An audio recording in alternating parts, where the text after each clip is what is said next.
चीन का जनरल तो अपनी चाल में नाकाम हो गया, लेकिन चीन की सरकार रणनीतिक मोर्चे पर अब भी भारत पर दबाव डालने की कोशिश कर रही है। लिहाजा भारत की सरकार ने सेना को खुली छूट दे दी है। फैसला ये लिया गया है कि एलएसी पर अगर हालात बेकाबू हो जाएं तो वहां तैनात फील्ड ऑफिसर जवानों को हथियार उठाने की इजाजत दे सकते हैं। यही नहीं, भारत ने एलएसी पर एयर डिफेंस सिस्टम की तैनाती भी कर दी है, जबकि भारत सरकार ने चीन से लगती सीमा पर 32 सड़कों को तेजी से बनाने का फैसला भी किया है।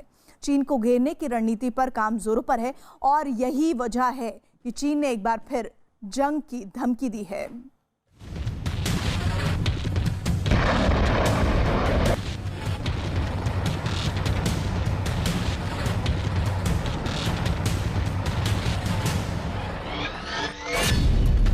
भारतीय सेना को मिली खुली छूट से बौखलाया चीन।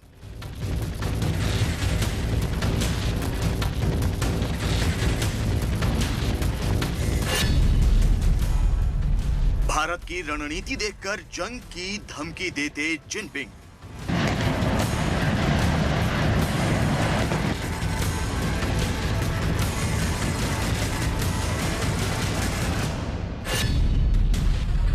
चीन से तनाव के बीच सीमा पर भारत का रक्षा कवच तैनात।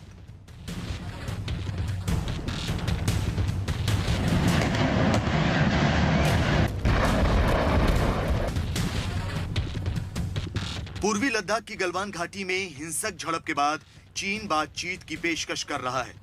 सैन्य और राजनीतिक स्तर पर बैठक के जरिए चीन विवाद को सुलझाने की बात कर रहा है, लेकिन यह सब कुछ चीन के माइंड गेम का हिस्सा है।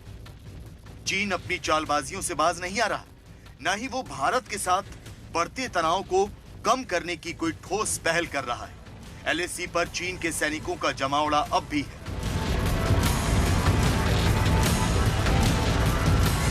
चीन की कथनी और करनी में अंतर अब भी है। चीन अब भी गलवान घाटी पर अपना दावा कर रहा है, लिहाजा भारत के पास चीन के खिलाफ अपनी सैन्य तैयारियों को अमली जामा पहनाने की कोशिश के अलावा कुछ नहीं बचता।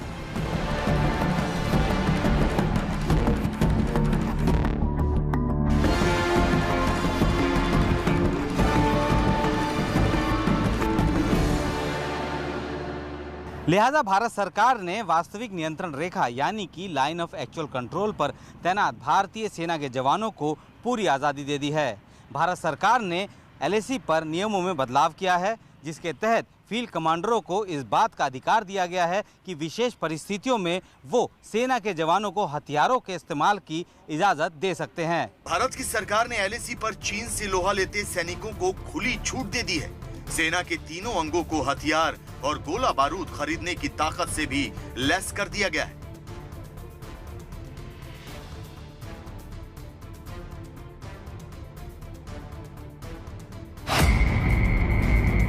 सरकार के नए नियमों के मुताबिक एलएसी पर तैनात कमांडर को सामरिक स्तर पर स्थितियों को संभालने की छूट होगी। एलएसी पर सेना के फील्ड कमांडर विशेष परिस्थितियों में जवानों को हथियार का इस्तेमाल करने की इजाजत दे सकते हैं। इसके अलावा सरकार ने हथियार और गोला बारूद खरीदने के लिए सेना के तीनों अंगों को 500 करोड़ रुपए तक की वित्तीय शक्ति भी दी है।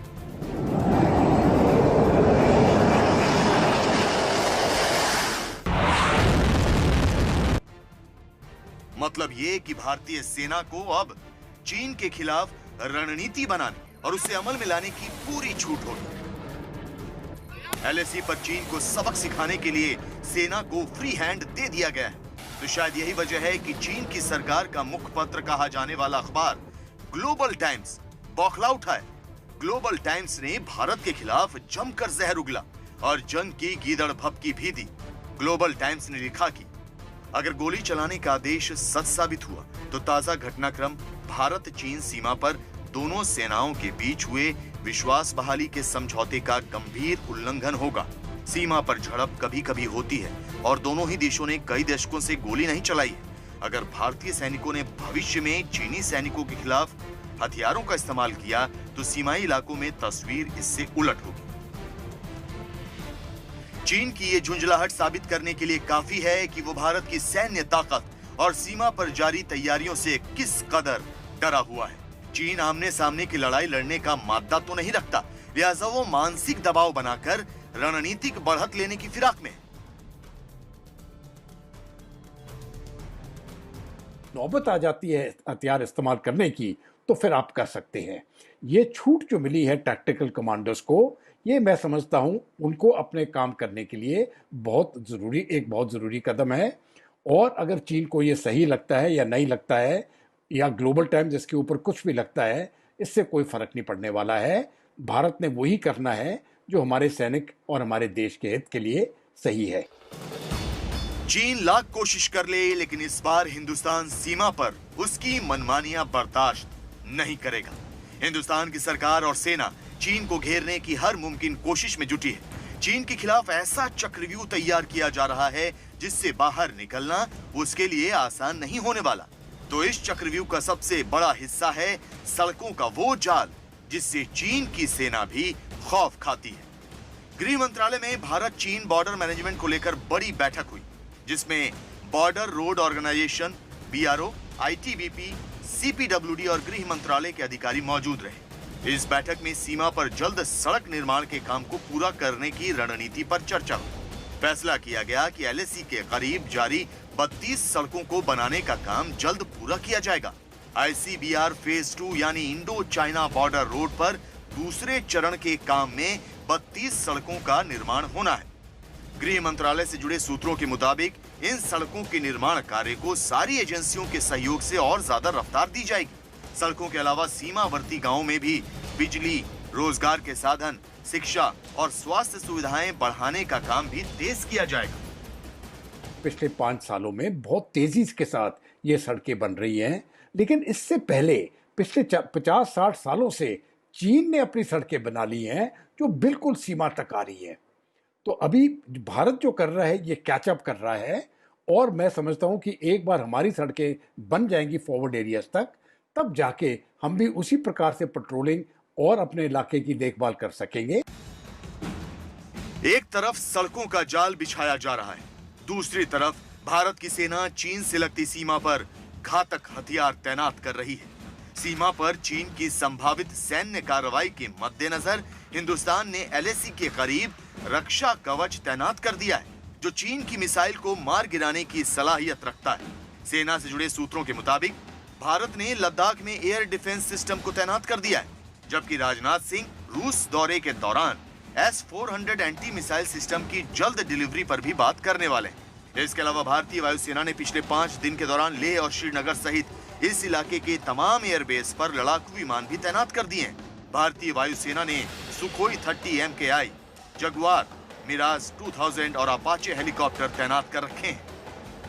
वैसे तो पूरा एयरफोर्स तैनात है और पूरी सेना भी तैनात है, तो ये तो सिर्फ एक डिफेंसिव कार्रवाई की है, इस वजह से कि अगर कोई या हमले की तैयारी हो जाए या किसी प्रकार से कोई इस प्रकार की घटना हो जाए कि युद्ध शुरू हो जाए, तो भारत तो सिर्फ तैयारी हालत में है। तो इश्फाक है, उसे हिंदुस्तान का आक्रामक रुख देखकर शायद डर लगने लगा, लिहाजा चीन बातचीत की पेशकश कर रहा है। लेफ्टिनेंट जनरल स्तर से लेकर विदेश मंत्रियों की बैठक के जरिए चीन हवा का रुख मोड़ने की कोशिश कर रहा है, लेकिन भारत इस बार धोखा नहीं खाएगा। बातचीत की आड़ में चीन की हर चाल पर हिंदुस्तान की पैनी नजर है। LAC पर भारत की फौज मुस्तैद है और सरकार चीन पर कूटनीतिक प्रहार कर रही है।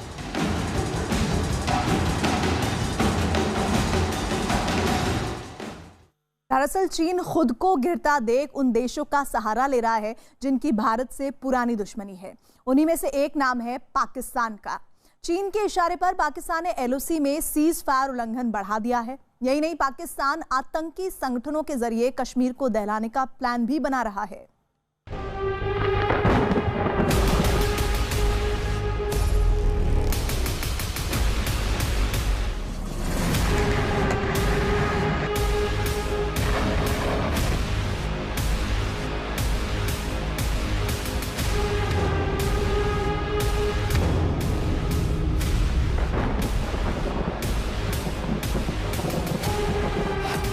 गलवान में चीन के धोखे से मिला इमरान को मौका।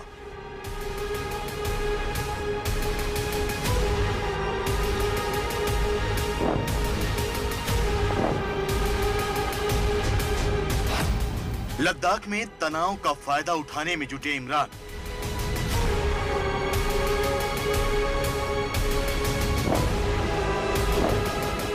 गलवान घाटी में भारत और चीन के बीच तनाव चरम पर है।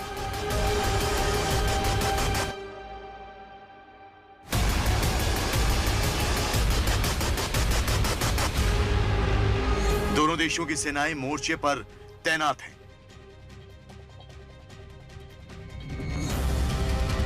मामला इतना गर्म है कि पूरी दुनिया की निगाहें चीन और भारत पर टिकी हुई हैं। कोई नहीं चाहता कि भारत और चीन के बीच विवाद से जंग जैसी स्थिति पैदा हो, लेकिन पाकिस्तान मौजूदा हालात का फायदा उठाने की फिराक में है। पाकिस्तान की सेना और वहां मौजूद आतंकी संगठन चीन के साथ विवाद के बीच भारत में दहशत का खूनी खेल खेलने की साजिश रच रहे हैं। LAC पर जारी गतिरोध का फायदा उठाकर पाकिस्तान LOC से कश्मीर घाटी में दहशत का माहौल कायम करने का सपना देख रहा है। दरअसल पिछले 1 महीने में पाकिस्तान के आतंकी संगठनों हिजबुल मुजाहिदीन, जैश और लश्कर को जो जबरदस्त नुकसान हुआ है, उसकी भरपाई अब पाकिस्तान अल बद्र आतंकी संगठन खड़ा करके कर रहा है। खुफिया एजेंसियों के मुताबिक करीब 40 से 50 आतंकियों को इस संगठन में शामिल किया गया है, जिन्हें पाकिस्तान की सेना जम्मू में LOC से दाखिल कराने की कोशिश कर रही है। चीन से विवाद के बीच पाकिस्तान की यह एक नई साजिश है। हालांकि चिर परिचित अंदाज है उसका, लेकिन कोशिश यही है कि किस तरीके से सीमा पर माहौल को अशांत करके वो आतंकियों की घुसपैठ करा सके। पिछले 1 महीने में एक और घाटी में लगातार आतंकी मारे जा रहे हैं, तो दूसरी ओर इसी तरीके से लगातार पाकिस्तान लाइन ऑफ कंट्रोल पर गोलीबारी का सिलसिला जारी है। लेकिन अब इस गोलीबारी के पीछे खुफिया एजेंसियों को एक बड़ी साजिश की जानकारी मिली है। खुफिया सूत्रों से मिली जानकारी के मुताबिक पाकिस्तान की फौज आतंकी संगठन अल बद्र को सक्रिय करने का नया प्लान बना रही है। ISI और पाकिस्तान की सेना खैबर पख्तूनख्वा में अल बद्र के आतंकियों की भर्ती कर रही है। इन आतंकियों को आत्मघाती हमलों की ट्रेनिंग दी जा रही है, जिसके बाद इन्हें भारतीय सीमा में घुसपैठ कराने की कोशिश की जाएगी। इसी के तहत LOC पर पाकिस्तान लगातार सीज फायर का उल्लंघन भी कर रहा है। वो टेररिस्ट को ट्रेन कर रहे हैं, अल बदर के और जैश के टेररिस्ट को, और नए टेररिस्ट को भी भर्ती कर रहे हैं, और टेररिज्म के माध्यम से हिंदुस्तान के नुकसान पहुंचाना चाहता है। मेरे मुताबिक पाकिस्तान की तमाम कोशिशें विफल हो जाएंगी। ये साफ तौर पर दर्शाता है कि पाकिस्तान को अपनी आर्मी के ऊपर तो फेथ और कॉन्फिडेंस है ही नहीं। वो केवल टेररिज्म के माध्यम से और टेररिस्ट के माध्यम से हिंदुस्तान को नुकसान पहुंचाना चाहता है। पाकिस्तान की फौज और वहां की सरकार इस मुगालते में है कि भारत की सेना का इस वक्त पूरा ध्यान गलवान घाटी में है, लिहाजा वो मौके का फायदा उठाकर अपने पालतू आतंकियों को कश्मीर घाटी भेज सकती है। यही वजह है कि पाकिस्तान ने आतंकियों को प्रशिक्षण देने का काम भी तेज कर दिया है। खुफिया सूत्रों से मिली जानकारी के मुताबिक खैबर पख्तूनख्वा के नजदीक मानसेहरा के ट्रेनिंग कैंप में अल बद्र के 40 से 50 खूंखार आतंकियों को तैयार किया जा रहा है, जबकि अल बद्र के ट्रेंड आतंकियों को POK के अठमुगम, जूरा और दुधनियाल लॉन्च पैड पर घुसपैठ के लिए लाया जा रहा है। लिहाजा गुरेज, केरन, उरी, माछिल और तंगधार सेक्टर में भारतीय सुरक्षा बल को अलर्ट कर दिया गया है। ये तस्वीरें पाकिस्तान प्रायोजित आतंक के खात्मे की कोशिशों की है। देखिए कैसे भारत की जवाबी कार्रवाई से पाकिस्तान सेना की एक जीप नीलम नदी में बह गई थी, जिसे खींचकर बाहर निकालने की कोशिश की गई। भारत के इस जवाबी हमले में 19 जून को पाकिस्तान के 4 जवान मारे गए थे और 1 दर्जन घायल हुए थे। तो आपको बता दें कि पिछले 3 दिन में भारतीय सेना ने पाकिस्तान की फौज के 17 जवान मार गिराए। पाकिस्तान सेना के सीज फायर उल्लंघन का भारतीय सेना की ओर से करारा जवाब दिया जा रहा है। भारत की जवाबी कार्रवाई से पाकिस्तान की सेना के जवान अपनी पोस्ट छोड़कर भागने पर भी मजबूर हुए हैं। देशवासियों को आश्वासन देना चाहता हूँ कि हिंदुस्तान हर प्रकार से सक्षम है और पाकिस्तान की कमर तोड़ देगा। इसमें किसी प्रकार का कोई शक नहीं है, ना हिंदुस्तान को ना पाकिस्तान को। दरअसल पाकिस्तान अपने आका चीन के इशारे पर LOC पर माहौल गरमा रहा है। चीन की कोशिश है कि वो भारत को कई मोर्चों पर उलझा कर रखे। यही वजह है कि एक तरफ वो पाकिस्तान के जरिए भारत में अशांति फैलाने की कोशिश कर रहा है, तो दूसरी तरफ चीन नेपाल को मोहरा बनाकर भारत के साथ सीमा विवाद का एक नया फ्रंट खोलने की कोशिश कर रहा है। चीन नेपाल के कंधे पर बंदूक रखकर काला पानी और लिपू लेक समेत कई इलाकों को विवाद का केंद्र बनाने की कोशिश कर रहा है। यही नहीं, सोशल मीडिया के जरिए भी दोनों देशों के लोगों को एक दूसरे के खिलाफ भड़काने की कोशिश हो रही है। लेकिन चीन जिन 3 मोर्चों पर भारत को घेरने की कोशिश कर रहा है, वो तीनों मोर्चे ध्वस्त हो जाएंगे, क्योंकि हिंदुस्तान को चीन की हर चाल का बखूबी इल्म है और इससे निपटने की तैयारी पूरी।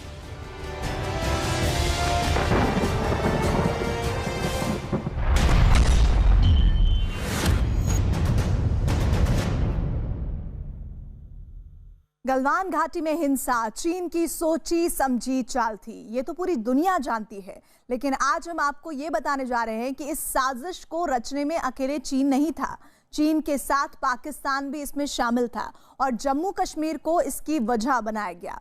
कुछ तस्वीरें और कुछ घटनाएं चीख चीख कर गवाही देते हैं कि करीब 8 महीने पहले चीन का एक उच्च सैन्य अधिकारी पाकिस्तान गया था। उसने इमरान खान और जनरल बाजवा के साथ बैठक भी की थी। माना जा रहा है कि उसी बैठक में भारत के खिलाफ कुछ बड़ा करने की साजिश रची गई थी।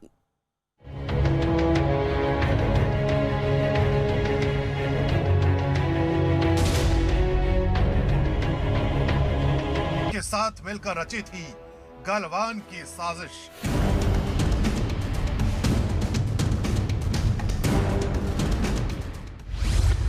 इस्लामाबाद में हुई थी एक खुफिया बैठक।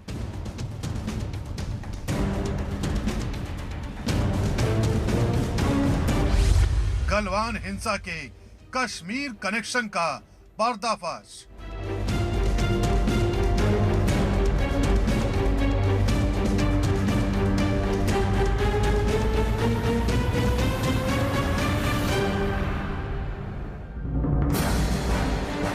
ये तो दुनिया जानती है कि लद्दाख के गलवान में हिंसा की साजिश चीन ने रची थी।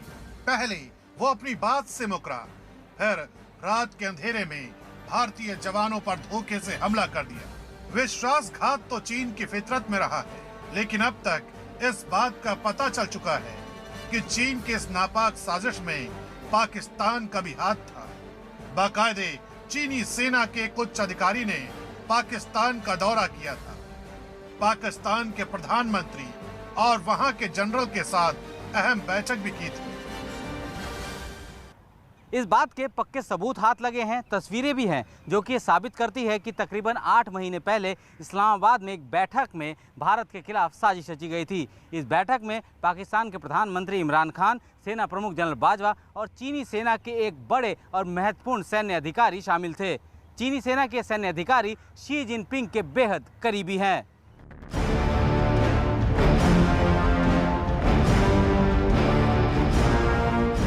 इन तस्वीरों में पाकिस्तान के प्रधानमंत्री इमरान खान एक चीनी सैन्य अधिकारी से मिलते नजर आ रहे हैं। चीन के सैन्य अधिकारी ने एयरफोर्स की वर्दी पहन रखी है। इसी अधिकारी का पाकिस्तान के जनरल बाजवा के साथ बैठक करते हुए वीडियो है। ये चीन का कोई सामान्य अधिकारी नहीं, ये वहां की सेना का दूसरा सबसे बड़ा अधिकारी है। चीन में इसके रसूख का अंदाजा इसी बात से लगाया जा सकता है कि इसे चीन के राष्ट्रपति शी जिनपिंग के बाद दूसरे नंबर का जनरल कहा जाता है। पहले इस चेहरे के बारे में जान लेते हैं, फिर इसकी करतूत को सामने रखेंगे।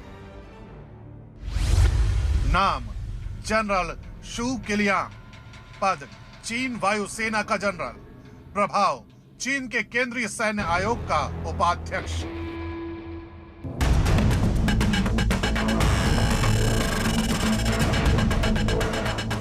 जनरल शू चीन की सेना का एक अहम और प्रभावी चेहरा है। ये चीन का पहला ऐसा वायुसेना प्रमुख है जो वहां के केंद्रीय सैन्य आयोग के उपाध्यक्ष की कुर्सी तक पहुंचा। केंद्रीय सैन्य आयोग चीन की सेना की नीतियां तय करने वाली सर्वोच्च संस्था है, जिसके अध्यक्ष हैं चीन के राष्ट्रपति शी जिनपिंग। समय एक प्रेसिडेंट शी जिनपिंग के वो टॉप एडवाइजर्स के रूप में भी कार्य करते हैं और उनकी भूमिका पूरी चाइना की स्ट्रेटजी में और वर्तमान समय में जो पूरी इंडो चाइना की जो सिचुएशन बनी हुई है उसमें बेहद अहम है और वो एक प्रमुख एडवाइजर की भूमिका में इस समय दिखाई दे रहे हैं।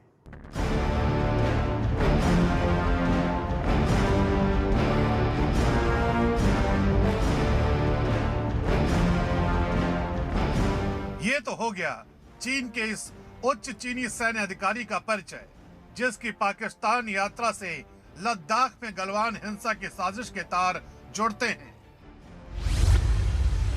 जनरल शू की पाकिस्तान यात्रा अगस्त 2019 में हुई थी। इस यात्रा में पाकिस्तान और चीन के बीच कई समझौते हुए।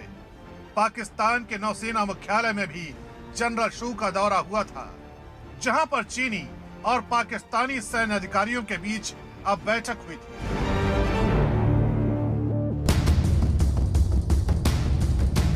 माना जाता है कि जनरल शू की पाकिस्तान यात्रा में भारत के खिलाफ कोई साजिश चीन के जनरल शू ने जम्मू कश्मीर से आर्टिकल 370 हटने के बाद पाकिस्तान की यात्रा की थी। 5 अगस्त 2019 को भारत सरकार ने जम्मू कश्मीर से आर्टिकल 370 को हटाया था।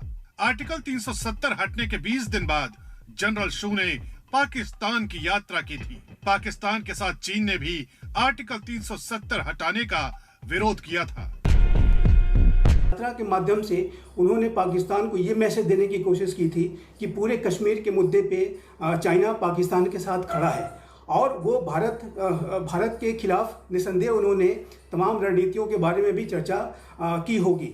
और ये स्पष्ट रूप से नज़र आता है कि पूरे कश्मीर के मामले पे चाइना लगातार अपना प्रभाव बढ़ाने की कोशिश कर रहा है। लद्दाख के ऊपर चाइना लगातार फॉल्स टेरिटोरियल क्लेम करता है। लद्दाख सदियों से भारत का पार्ट रहा है, लेकिन लद्दाख के ऊपर चाइना की हमेशा एक कुदृष्टि रही है। ये जो माओ जेडोंग का जो एक पाम और 5 फिंगर की जो स्ट्रेटजी है, उसमें लद्दाख भी शामिल है। जम्मू कश्मीर से अनुच्छेद 370 हटने से चीन भी नाराज था और पाकिस्तान भी। इसके ठीक बाद जनरल शू ने पाकिस्तान की यात्रा की थी। बताया जाता है कि रणनीति के लिहाज से चीन के लिए ये यात्रा बहुत अहम थी, इसलिए चीन के राष्ट्रपति शी जिनपिंग ने जनरल शू को भेजा था। चीन के सैन्य प्रशासन में जनरल शू का कद बहुत ऊंचा है और पाकिस्तान के जनरल बाजवा की उनके साथ बहुत अच्छी बनती है। इस रिश्ते की गर्माहट उस समय भी महसूस की गई थी और नतीजों से भी यही साबित हुआ था।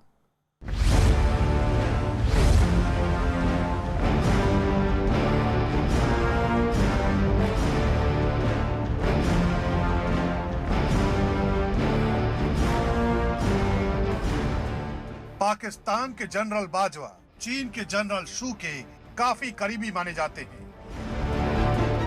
यही वजह है कि चीनी जनरल के इस्लामाबाद पहुंचने पर उसकी अगवानी करने खुद बाजवा पहुंचे थे। पाकिस्तान के नेवी हेडक्वार्टर पर जनरल शू को गार्ड ऑफ ऑनर दिया गया था, जबकि यह सम्मान किसी राष्ट्राध्यक्ष को ही हासिल है।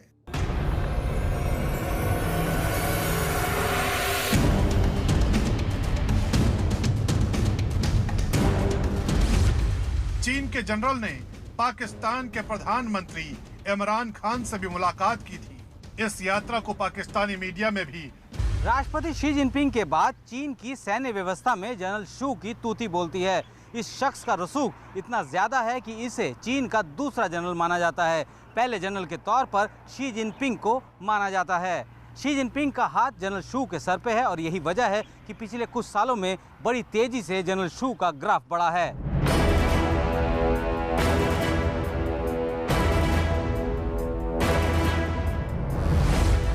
जनरल शू को राष्ट्रपति शी जिनपिंग का बेहद करीबी माना जाता है। 2007 में जनरल शू को चीनी वायुसेना प्रमुख का पद मिला। फिर अक्टूबर 2012 में चीन के केंद्रीय सैन्य आयोग का उपाध्यक्ष बनाया गया। चीन के प्रभावी केंद्रीय सैन्य आयोग में जगह बनाने वाले ये पहले वायुसेना प्रमुख हैं। जनरल किलियांग को तियाननमेन स्क्वायर में जो चाइना की मिलिट्री ने ऑपरेशन किया था, उसमें भी ये शामिल रहे। और यदि अपने कैरियर की शुरुआत के दौर में भी ये तिब्बत की जो अपराइजिंग्स हैं, उसको भी सप्रेस करने के लिए, उसको भी डील करने के लिए शू किलियांग ने अपनी भूमिका निभाई है। उस तरह की अपराइजिंग्स को, इंसर्जेंसी को डील करने का भी उनका अनुभव है। राष्ट्रपति शी जिनपिंग हर अहम विदेश यात्राओं में या हर अहम बैठक में जनरल शू को अपने साथ रखते हैं। अगस्त 2019 में पाकिस्तान यात्रा भी चीन के लिए काफी अहम मानी जाती है, क्योंकि उस समय लद्दाख केंद्र शासित प्रदेश बना था। इससे चीन को दिक्कत थी। जम्मू कश्मीर से भी अनुच्छेद 370 हटा दिया गया था, इससे पाकिस्तान को दिक्कत थी। फिर दोनों ने मिलकर इस्लामाबाद में अहम बैठक की।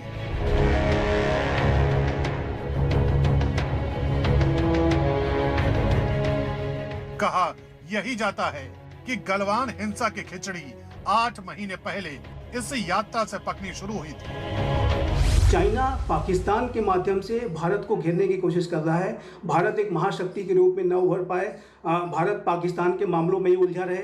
इसी वजह से चाइना लगातार पाकिस्तान का उपयोग कर रहा है और पाकिस्तान अपने वेस्टेड इंटरेस्ट की वजह से, अपने जो कर्ज की जाल में जिस तरह से वो फंसता जा रहा है, उसकी वजह से उसने अपनी पूरी जो एक स्ट्रेटजी है वो चाइना को सौंप दी है।